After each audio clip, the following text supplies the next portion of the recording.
Hello दोस्तों, welcome back to another intense video of सेलॉर्ड star. आज का चैप्टर होने वाला है बिल्कुल क्रेजी, क्योंकि हमारा मेन कैरेक्टर लोफेंग लड़ने वाला है बार्क मिरर किंग से, जो कि नॉर्थर्न टेरिटरी अलायंस का एक जीनियस था। बार्क मिरर किंग को रेस के बीच की दुश्मनी से कोई ज़्यादा लेना देना नहीं था। उसका असली मकसद था लोफेंग के सिल्वर विंग्स। अब देखना यह है कि क्या वो उसे लोफेंग से छीन पाएगा या फिर लोफेंग उसकी धुलाई करेगा। वीडियो शुरू करने से पहले प्रीवियस वीडियो का थोड़ा रिकेप लेते हैं, जहां हमने देखा था कि लोफेंग 9 रिमोटनेस स्पेस की ट्री आइलैंड पर जाता है वर्ल्ड ट्री का एक पत्ता लेने। वो 2 बार ट्राई करता है, लेकिन दोनों ही बार उसका मिशन फेल हो जाता है। और दूसरी तरफ बार्क मिरर किंग भी रॉक आइलैंड पर आ जाता है, जहां लोफेंग की असली बॉडी यानी अर्थ बॉडी वहां पर थी। बार्क मिरर एम्पर और उसके साथी एडवेंचर पर निकलने से पहले प्लान बनाते हैं कि वो 9 रिमोटनेस स्पेस में जाएंगे। तभी पार्क मिरर एम्पर कहता है, रुको, पहले मुझे आसपास का एरिया चेक कर लेने दो, शायद यहाँ कोई ट्रेजर मिल जाए। इस बंदे के पास यूनिवर्स की बेस्ट प्रोबिंग स्किल्स थी। उसकी बॉडी पर स्किल्स ग्लो करने लगती है और उसकी आंखें एक मिरर जैसी बन जाती है। इस स्किल का नाम था यूनिवर्स मिरर, और उसकी टेक्निक की रेंज में कोई भी इस मिरर से बच नहीं सकता था। स्कैन करते करते अचानक बार्क मिरर एम्पर की शक्ल पर एक क्रिपी स्माइल दिखाई देती है। ये देखकर क्रोनाइट पूछता है, तुम्हें क्या मिला? बार्क मिरर एम्पर कहता है, गैस करो, मुझे फेमस ब्लेड रिवर एम्पर लोफेंग मिला है। वो यहीं हमारे साथ 9 रिमोटनेस स्पेस में ही है। बार्क मिरर एम्पर की ये बात सुनकर सब शौक हो जाते हैं। बार्क मिरर एम्पर की नज़र लोफेंग के सिल्वर विंग्स पर थी। उसे पता था कि वो कितने कीमती हैं। बार्क मिरर एम्पर धीरे से कहता है, बोहिनिया आइलैंड पर मुझे लोफेंग को मारने का चांस नहीं मिला था, पर आज मैं इसे यहीं मार के इसके विंग्स छीन लूँगा। बार्क मिरर एम्पर एक स्पेशल ऑर्गेनिज्म था, इसलिए उसके अंदर ग्रीड और रूथलेसनेस तो नेचुरल था। वो धीरे धीरे आगे बढ़ता है ताकि लोफिंग को पता न चल सके। दूसरी तरफ हमारा हीरो लोफिंग एक केव में शांति से बैठा था। उसने अपने माइक्रो डिटेक्टर्स लगा रखे थे, पर उसे ये नहीं पता कि बार्क मिरर एम्पर की टेक्निक उसके डिटेक्टर से काफ़ी ज़्यादा एडवांस थी। लोफिंग वहाँ बैठे बैठे सोच रहा था कि बस 1 महीना और, फिर मुझे वर्ल्ड ट्री का पत्ता मिल जाएगा और फिर मैं अपनी थर्ड बॉडी क्रिएट कर सकता हूँ। लेकिन लोफिंग को आइडिया ही नहीं था कि मौत उसके दरवाजे पर आ रही थी। तभी बार्क मिरर एम्पर माउंटेन के पास पहुंचता है और चिल्लाता है, सील। वो स्पेस सील टेक्निक यूज़ करता है, जिससे वहाँ के स्पेस रिपल फ्रीज हो जाते हैं ताकि लोफिंग टेलीपोर्ट ना कर सके। फिर वो तेज़ी से माउंटेन के अंदर घुसता है।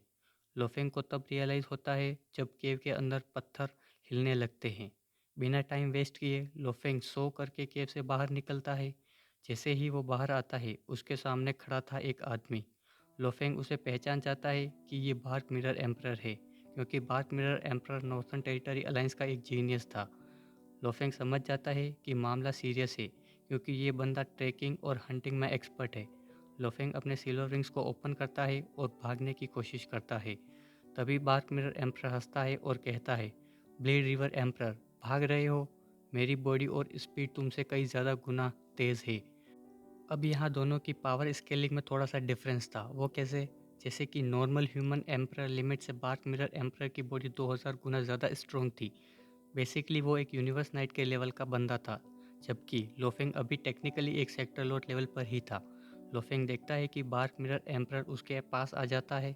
ये देखकर लोफिंग तुरंत अपने सिल्वर विंग्स की सेकंड फॉर्म को एक्टिवेट करता है। बार्क मिरर एम्परर जो लोफिंग का पीछा कर रहा था, वो लिटरली पागल हो चुका था। वो रुकने का नाम ही नहीं ले रहा था। बार्क मिरर एम्परर इतना डेस्परेट हो चुका था कि उसने अपनी गॉडली बॉडी को बर्न करना शुरू कर दिया। उसका पावर लेवल एक ऑर्डिनरी नाइट से भी ज़्यादा डेंजरस हो गया था। वो स्पेस फ्रैगमेंट को क्रश करते हुए अपनी स्पीड बढ़ाने में लगा हुआ था। लोफेंग रियलाइज़ करता है कि भाई, स्पीड में तो मैं इससे ज़्यादा जीत नहीं पाऊंगा। लेकिन यहाँ लोफेंग अपना दिमाग लगाता है। वो अपने शिवो विंग्स यूज़ करता है और बटरफ्लाई की तरह जिग जैग मूव करने लगता है। अब बार्क मिरर एम्पर फास्ट तो था, पर एजाइल नहीं था। जब लोफेंग टर्न लेता, बार्क मिरर एम्पर पैनिक कर जाता और अपनी डायरेक्शन चेंज नहीं कर पाता था। ये देखकर कि लोफेंग उसके साथ खेल रहा है, बार्क मिरर एम्पर और भी ज़्यादा गुस्से से भर जाता है। जब बार्क मिरर एम्पर उसे पकड़ नहीं पाता है, तो वो अपना ट्रम्प कार्ड निकालता है, एक पर्पल क्रिस्टल बॉल। ये बॉल एक्सपैंड होती है और एक ह्यूज पर्पल स्टार बन जाती है, जिसका डायमीटर 1000 ऑफ माइल्स था। इसके नीचे एक मैसिव होल बनता है जो एक विरलपुल क्रिएट करता है और लोफेंग को अंदर खींचना शुरू कर देता है। ये बार्क मिरर एम्परर की एक सीलिंग टेक्निक थी जिससे वो लोफेंग को सील करना चाह रहा था। लोफेंग सोचता है, लोग पहले एनिमी को इंजर करते हैं फिर उन्हें सील करते हैं, ये तो मुझे पहले ही सील करना चाहता है। अब सीलिंग ट्रेजर सील करने में अच्छे होते हैं पर उनका अटैक पावर वीक होता है। लोफेंग अपने शिवो विंग्स यूज़ करता है और स्पेस को स्लाइस करते हुए उस सीलिंग ट्रैप को तोड़ देता है और वहाँ से बाहर निकल जाता है। और ये देखकर बार्क मिरर एम्परर शॉक हो जाता है क्योंकि उसे लगा नहीं था कि लोफेंग के शिवो विंग्स इतने ज़्यादा पावरफुल थे। अब बार्क मिरर एम्परर सीरियस हो गया था। वो पहले अपना मुंह खोलता है और आसपास का माहौल बिल्कुल शांत हो जाता है। ये देखकर दूर खड़े क्रोनाइट और बाकी के लोग डर जाते हैं और वहाँ से दूर हट जाते हैं। वो समझ जाते हैं कि बार्क मिरर एम्परर अपनी टैलेंट टेक्निक का यूज़ करने वाला है। उसकी दो टेक्निक थी, एक इंस्पेक्शन और दूसरी अटैक। ये उसकी अटैक टेक्निक सोल को क्रश कर सकती थी। बार्क मिरर एम्परर एक जोर की दहाड़ के साथ अपना अटैक कर देता है और ये अटैक इतना पावरफुल था कि लोफेंग इंस्टेंटली अनकॉन्शियस हो जाता है। उसकी सोल ऑलमोस्ट खत्म होने वाली होती है। तभी एंट्री होती है स्टार टावर की। स्टार टावर लोफेंग की सोल के कोर को प्रोटेक्ट करता है और चमकने लगता है। भले ही लोफेंग अनकॉन्शियस हो गया था, लेकिन स्टार टावर उसकी सोल को बचा लेता है और लोफेंग फिर से होश में आ जाता है। वो रियलाइज़ करता है कि अगर स्टार टावर नहीं होता तो आज शायद उसका काम तमाम हो सकता था। बार्क मिरर एम्परर के इस अटैक के बाद भी लोफिंग समझ जाता है कि अब भागने का टाइम है। वो सीधा नाइन रिमोटनेस ओशन की तरफ डाइव लगा देता है। ये जगह बहुत डेंजरस थी पर उसके पास और कोई रास्ता नहीं था। बार्क मिरर एम्परर ये देखकर स्टन रह जाता है कि लोफेंग ने उसके स्ट्रॉन्गेस्ट अटैक को सरवाइव कैसे कर लिया। ऊपर खड़े लोग भी ये सब देख रहे थे। वो शौक थे कि ब्लेड रिवर एम्परर लोफेंग जिंदा कैसे बच गया। दूर खड़ा क्रोनाइट सोचता है कि बार्क मिरर एम्परर ने अपनी गोडली बॉडी की पावर को बर्न करके ये अटैक किया था, जो कि एक यूनिवर्स नाइट लेवल का अटैक था। अगर ब्लेड रिवर एम्परर इस अटैक से बच गया तो इसका मतलब ये था कि उसके पास एक और ट्रू ट्रेजर था, यानी कि एक सोल प्रोटेक्टिंग ट्रू ट्रेजर। यहाँ क्रोनाइट को जलन हो रही थी कि वो एक यूनिवर्स नाइट लेवल का बंदा है, फिर भी उसके पास एक भी ट्रू ट्रेजर नहीं है और लोफेंग के पास दो है। उसकी आंखों में लालच आ जाता है और वो भी ओशन में डाई लगा देता है, लोफेंग और बार्क मिरर एम्परर के पीछे। सीन ओशन के अंदर शिफ्ट होता है जहाँ बार्क मिरर एम्परर अब पूरी तरह पागल हो चुका था। वो चिल्लाता है, ह्यूमन, तूने मेरा अटैक सर्वाइव किया, मतलब तेरे पास सोल ट्रेजर है। अब वो दोनों मेरे होंगे। बार्क मिरर एम्परर को पता था कि सोल प्रोटेक्टिंग ट्रेजर कितना वैल्यूएबल होता है, इसलिए वो अब रुकने वाला नहीं था। लोफेंग आगे आगे और वो उसके पीछे पीछे नाइन रिमोटनेस ओशन की गहराई में जा रहे थे। नाइन रिमोटनेस ओशन की गहराइयों में पानी का प्रेशर इतना ज़्यादा था कि हर बूंद एक पहाड़ जैसी लग रही थी और वहाँ लोफेंग एक मिसाइल की तरफ भाग रहा था और उसके पीछे पड़ा था बार्क मिरर एम्परर। तभी बार्क मिरर एम्परर सीधा अपनी अनडाइंग पावर को बर्न करके बड़े बड़े बीम्स लोफेंग की तरफ गिराता है। नॉर्मली अनडाइंग पावर रिलीज करना बेसिक होता है, लेकिन बार्क मिरर एम्परर अपनी गॉडली पावर बर्न कर रहा था जिससे वो अटैक यूनिवर्स नाइट लेवल के पावरफुल हो गए थे। अगर एक भी बीम लोफेंग को लग जाता तो शायद उसका गेम तमाम हो जाता, क्योंकि लोफेंग के पास कोई डिफेंस ट्रेजर नहीं था जो उसे फुली प्रोटेक्ट कर सके। लोफेंग अपने शिव विंग्स का फुल यूज़ कर रहा था और वो जिगजैग पैटर्न में भाग रहा था ताकि वो फायर बीम्स उसे ना लगे। तभी भागते वक्त लोफेंग के दिमाग में एक आइडिया आता है। वो अपनी मोशा बॉडी की डोमेन टेक्निक को यूज़ करना चाह रहा था, लेकिन फिर उसने रियलाइज़ किया कि ये बेकार आइडिया है, क्योंकि मोशा बॉडी के पास डोमेन टेक्निक तो है, लेकिन वो सिर्फ मोशा बॉडी के लिए काम करती है। वो लोफेंग की ओरिजिनल बॉडी को कैरी करके टेलीपोर्ट नहीं कर सकती। और अगर लोफेंग अपने वर्ल्ड रिंग में छुपने की कोशिश करेगा तो बार्क मिरर एम्परर की अनडाइंग पावर हर जगह फैली हुई है और वो उसे पकड़ लेगा, मतलब कि no escape. Bark Mirror Emperor देख रहा था कि लोफिंग बार बार उसके अटैक्स डॉज कर रहा है। यह देखकर वो और ज़्यादा फ्रस्ट्रेट हो जाता है और वो कहता है, बहुत हुआ ये चूहे बिल्ली का खेल, अब देखो असली मज़ा। अब बार्क मिरर एम्परर एक मैसिव रिस्क लेता है। वो अपनी गोडली बॉडी का 10% हिस्सा एक ही बार में बंद कर देता है। अब ये बहुत बड़ी बात है। यूजुअली पेटल्स में 1 या 2% यूज़ होता है, पर यहाँ बंदा 10% उड़ा रहा है सिर्फ लोफेंग को पकड़ने के लिए। वो चिल्लाता है, undying power into threads, a cage. तभी उसकी बॉडी से हज़ारों पावर के थ्रेड्स निकलते हैं बिल्कुल कंसंट्रेटेड वायर्स की तरह, और लोफेंग की चारों तरफ उसे घेरने लगते हैं। यह देखकर कि लोफेंग कैद हो रहा है, बार्क मिरर एम्पर थोड़ा खुश हो जाता है।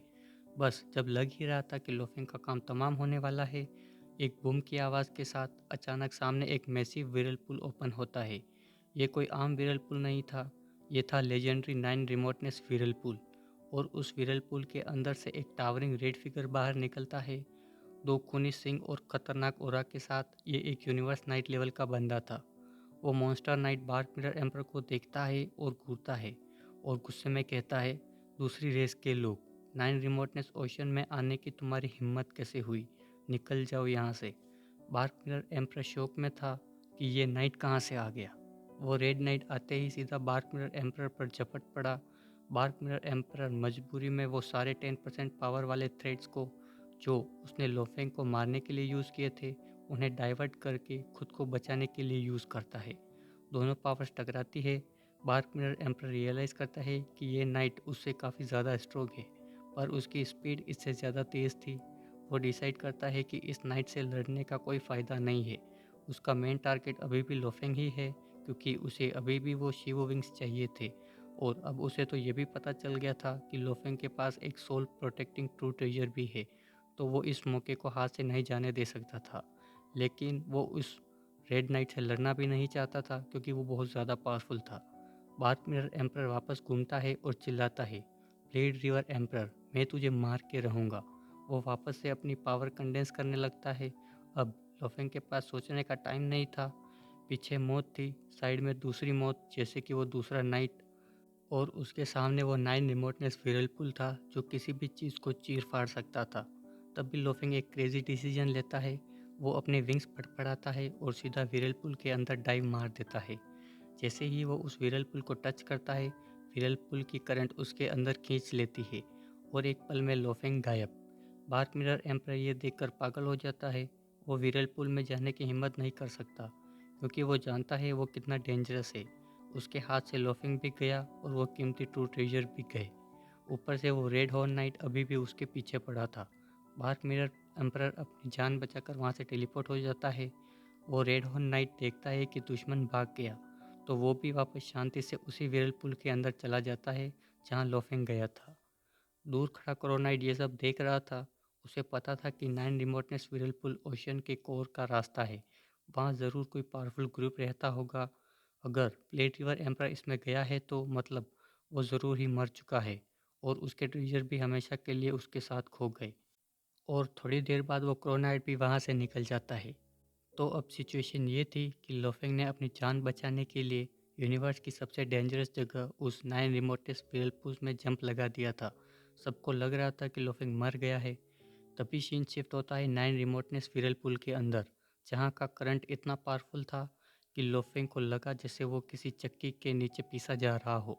उसको रियलाइज़ हो गया कि अगर वो ऐसे ही रहा तो ये करंट उसका काम तमाम कर देगी। बिना टाइम वेस्ट किए लोफेंग ने अपना सेल स्टार निकाला और तुरंत उसके अंदर घुस गया। स्टार सेल के अंदर वो सेफ था, क्योंकि एक्सटर्नल अटैक वीक हो जाते हैं। लेकिन प्रॉब्लम ये थी कि स्टार सेल खुद अटैक डॉज नहीं कर सकता, तो अगर कोई एनिमी आ गया तो वो इजीली पकड़ा जा सकता है। अंदर बैठकर लोफिंग ने अपनी स्पिरिचुअल फोर्स बाहर भेजी ताकि वो बाहर का नज़ारा देख सके। थोड़ी देर बाद जब लोफिंग को लगा कि एनवायरनमेंट थोड़ा शांत हो चुका है, तो वो बाहर चेक करता है। उसने देखा कि वो एक नई दुनिया में है, जहाँ एक पूरी आर्मी खड़ी है। ये लोग अलग ही रेस के थे, रेड बॉडी, बर्ली लुक और ब्लडी हॉर्न्स। ये वही रेस थी जिसके नाइट ने बार्क मिरर एम्पर से फाइट की थी। तभी कुछ वॉरियर सील स्टार के पास आए और बोले, अरे ये क्या वैल्यूएबल चीज़ है। लेकिन जैसे ही उन्होंने लोफिंग की स्पिरिचुअल फोर्स फील की, वो समझ गए और चिल्लाने लगे, इंट्रूडर, अनोदर रेस का इंट्रूडर। लोफिंग ने सोचा अब छुपने का फ़ायदा नहीं है।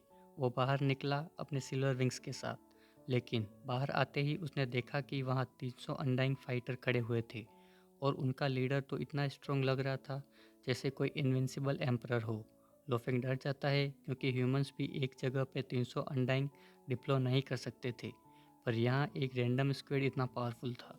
लोफिंग ने सोचा, भाई यहाँ से तो निकलना पड़ेगा, और उसने अपने विंग्स फैलाए और भागना शुरू कर दिया। पीछे से उस स्क्वाड का कैप्टन चिल्लाया, पकड़ो इसे, फर्स्ट एंड सेकंड टीम मेरे साथ आओ। सारे ब्लडी शेडोज लोफेंग के पीछे लग गए। लेकिन यहाँ आता है सबसे बड़ा ट्विस्ट। जैसे ही लोफेंग ने अपनी स्पीड बढ़ानी चाहिए, उसने नोटिस किया कि वहाँ का स्पेस शिपल कम्प्लीटली स्टॉप हो चुका है। मतलब no teleportation, no god country transportation. अब वो समझ गया कि यूनिवर्स नाइट भी यहाँ सिर्फ विरलपुल के थ्रू ही क्यों आते हैं, क्योंकि टेलीपोर्टेशन तो काम ही नहीं करता। पीछे से वो वॉरियर्स हंसने लगे। हाँ हाँ, इंट्रूडर, ये हमारा इलाका है, यहाँ तुम्हारी पावर सप्रेस हो जाती है, तुम हमसे नहीं भाग सकते, तुम अब हमारे हाथों मारे जाओगे। लोफेंग ने उनकी बात सुनी और सोचा, तुम मामूली अनडाइंग फाइटर मुझे पकड़ोगे। उसने अपने शिवोविंग्स का यूज़ किया, स्पेस टर्बुलेंस क्रिएट की और एकदम रॉकेट की तरह स्पीड पकड़ ली। पीछे वो 300 वॉरियर बस देखते रह गए। लोफेंग उनकी आंखों के सामने से गायब हो गया था। लोफेंग की स्पीड को देखकर वो सभी लोग शौक रह जाते हैं, क्योंकि लोफेंग उनकी आंखों के सामने से एक पल में गायब हो गया था। तभी उनका कैप्टन गुस्से से चिल्लाता है, डैम इट, एक अंडाइंग हमारे हाथ से निकल गया, अब हमें रिपोर्ट करना पड़ेगा वरना हम मारे जाएंगे। लोफेंग काफ़ी दूर निकल गया था। करीब 6 बिलियन माइल्स फ्लाई करने के बाद वो एक जगह रुका। उसने चेक किया तो पता चला कि वो 9 रिमोटनेस ओशन के बॉटम में है। उसकी सिचुएशन ख़राब थी, टेलीपोर्टेशन बंद था, मतलब वो ट्रैप हो चुका था। लोफेंग ने डिसाइड किया कि वो यहीं वेट करेगा। उसकी मोशा बॉडी वर्ल्ड ट्री के मिशन पे है। जब तक वो मिशन कंप्लीट नहीं होता, वो कुछ नहीं कर सकता था। उसने तुरंत अपने वर्चुअल यूनिवर्स के थ्रू अपनी टीचर प्राइमल केओ सिटी लीडर को कांटेक्ट किया। अब सीन शिफ्ट होता है एनिमीज के बेस पर। एक एंशियंट सिटी के पैलेस में एक बर्ली यूनिवर्स नाइट, जिसका नाम जनरल मामातो, वो गुस्सा हो रहा था।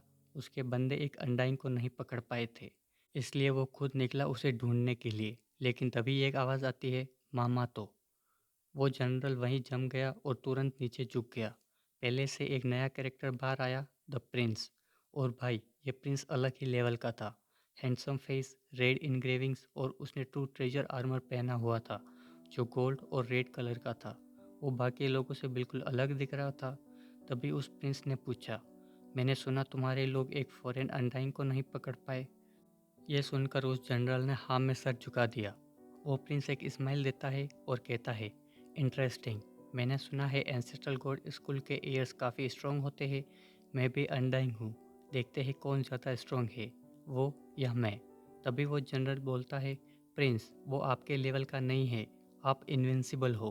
प्रिंस ने ऑर्डर दिया, चलो उस अनडाइंग का शिकार करते हैं। जब जनरल ने थोड़ा हेजिटेट किया तो प्रिंस ने एटीट्यूड में बोला, डरो मत, मेरे 107 भाई अभी भी जिंदा है, मुझे कुछ नहीं होगा, तुम चलो। और इसी के साथ वो प्रिंस और जनरल उस अनडाइंग यानी लोफेंग को हंट करने के लिए निकल पड़ते हैं।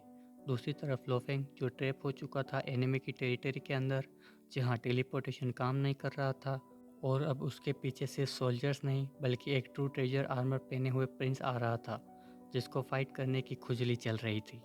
तभी हमें सीन दिखाया जाता है वर्चुअल यूनिवर्स के थंडर आइलैंड पर, जहाँ लोफेंग बहुत टेंशन में लग रहा था। उसके दिमाग में बस एक ही चीज़ चल रही थी, अगर वो 9 रिमोटनेस स्पेस से बाहर नहीं निकल पाया तो क्या होगा। तभी पीछे से एक आवाज़ आती है, लोफेंग।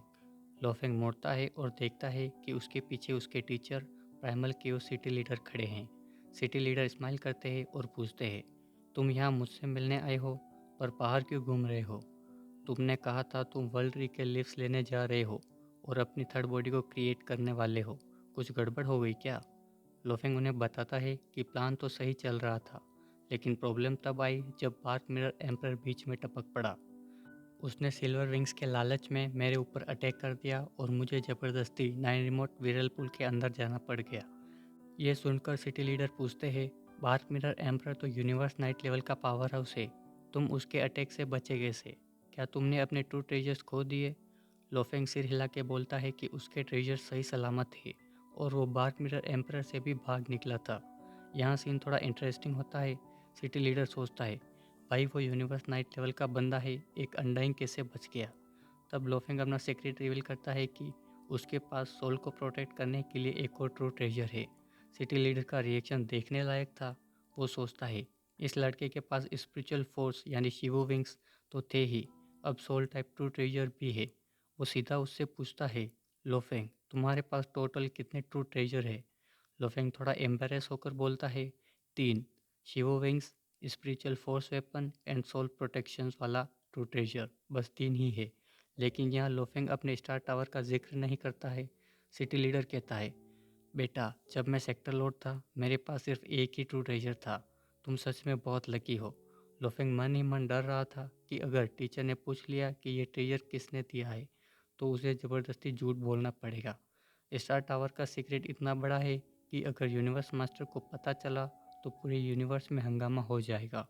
इवन सबसे पावरफुल बिंग्स भी पागल हो जाएंगे उसके लिए। इसलिए लोफेंग ने डिसाइड किया कि वो इस राज को अपने तक ही सीमित रखेगा। तो यहाँ एंडिंग होती है हमारे आज के एपिसोड की, जहाँ हमने देखा कि डार्क मिरर एम्परर की वजह से लोफेंग 9 रिमोटनेस वर्ल्ड में ट्रैप हो जाता है।